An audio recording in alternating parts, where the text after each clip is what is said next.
All right, so let's jump over to the Hollywood Reporter to see what they're breaking right now.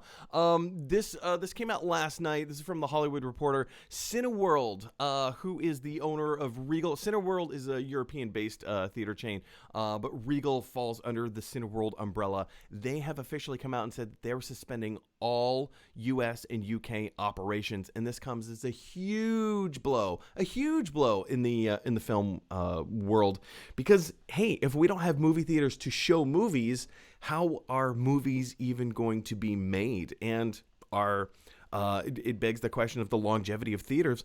Can they actually survive this? Harrison, I have a few thoughts on this. I think this is both necessary and also tragic.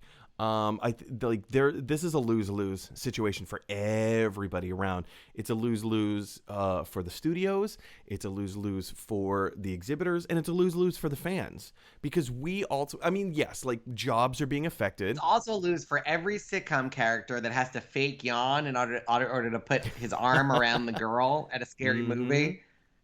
But hey, it is weird that we just accept that. It's weird that one sitcom decided that it was a clever, funny joke to have him like do this yawn and like get his arm around a lady. Was it one? And then we were like, "That's what." Do you know what it was? Well, then it became every sitcom, and yet I don't know if anybody in real life ever attempted that, or if that would be successful, or even. I've done it. Yeah, I've done it. You did the yawn? Oh yeah, but of course, like, you know me. It's that like jokey kind of like, hey, I'm gonna pretend to be serious, but I'm not actually being serious kind of. Have you done the? Hey, I went out and I went fishing the other day and I caught a fish that was this big. No, actually, it was this big. No, actually, it was this big. It was this big. No, now that I think about it, and you put your arm around her. Now that I think about it, it was about this big, and so you just. And for those watching, consent is very important, and tricking a girl is never the right move.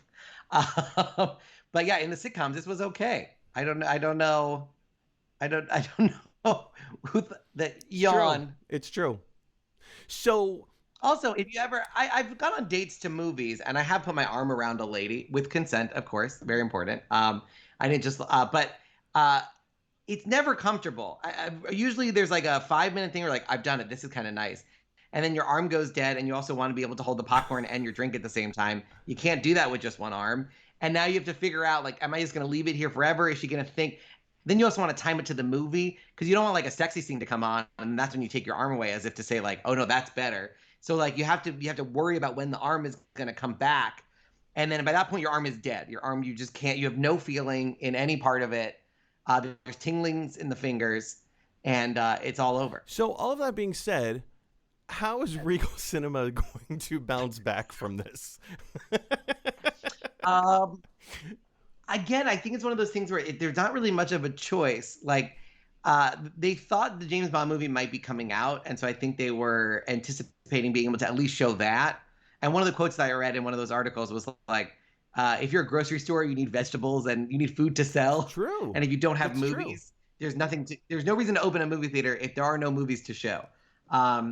People aren't going to risk their lives in a pandemic, especially to see an old movie. Although probably not to see a new movie necessarily. I mean, they have been making a little bit of money doing like reshows, bringing back like old films like Back to the Future, Jurassic Park, even Avengers Endgame. They've been showing some of these more, I guess, classic films in theaters. They've been making a little bit of money, but again, it's not sustainable. It's not the kind of thing that you can rely on for months and months and months. For a few weeks, okay, sure. You know who's killing it though? Those people who are like, there is a bunch of business owners who decided I'm gonna open a drive-in movie theater 2-3 years ago, and everybody told them they were crazy. Mm-hmm. And they were like, this is not a good idea. The movie theater business is tough enough. You want to do a drive-through? What is this, 1955? And these kooks, these people who had this weird idea and stuck through it, are rolling. They're killing it. Well, I will say, the one big movie that has come out is Tenet, and Christopher Nolan has actually put statute of limitations on where this film gets to be shown, and he put this whole thing into play that if it's not already showing within, I think it's 25 miles of a major city that is showing it, you can't put it on your drive-in theaters. So let's just say that there's a drive-in theater in Columbus, Ohio. and theaters inside Columbus, Ohio are showing Tenet, well then yes, Tenet can be shown at the drive-in theater. But if Columbus, Ohio is not showing Tenet on their theaters, well then I'm sorry, it doesn't matter where your drive-in theater is located, if it's inside or outside the 25-mile radius or not, you're not going to be able to show it, which seems very counterintuitive. I mean, I get it, he wants this incredible theatrical event for Tenet, but if that's what you want, and you want the audience watching it, and you want everybody, that feeling of everybody around you and you hearing it, and that is really an exciting.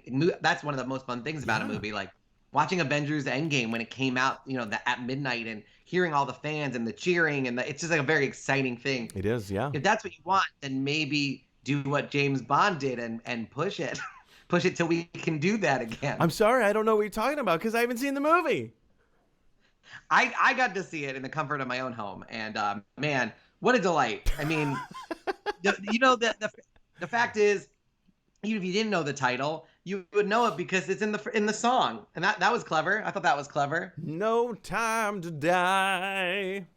It's true. I memorized it, the whole thing from start to finish.